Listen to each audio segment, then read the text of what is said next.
There is a charming legend surrounding the writing of Rock of Ages. As the story goes, Augustus Toplady was walking on a road near a village in Somerset, England, when a swift thunderstorm overtook him. With the torrential rains and violent weather surrounding him, he looked for any refuge nearby. He found a massive rock with a cleft in which he could hide. As he took refuge in the broken rock, the words to this hymn flowed into his mind. Though the story is charming, the evidence is lacking. In fact, most evidence points to the origin of this legend coming long after his death. Even so, the rock that is said to be the very shelter for Toplady is marked with a plaque and commemorated as being the very Rock of Ages which inspired this hymn.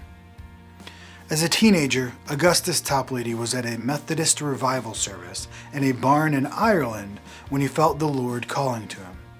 He gave his life to Christ and a call to ministry, and sought to become a Methodist minister. As he furthered his studies, he found himself far more in agreement with Calvinistic salvation theology than the Arminian stance held by Methodist leaders John and Charles Wesley.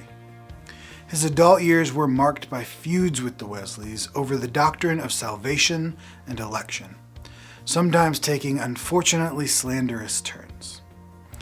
It seems far more likely that Toplady penned Rock of Ages as a response to a hymn of the Wesleys, which appeared in the collection Hymns on the Lord's Supper.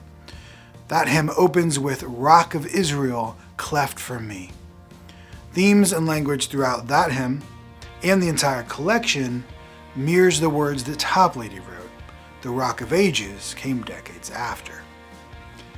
Parts of the hymn were first published in the periodical The Gospel magazine in 1775, where Toplady was the third editor.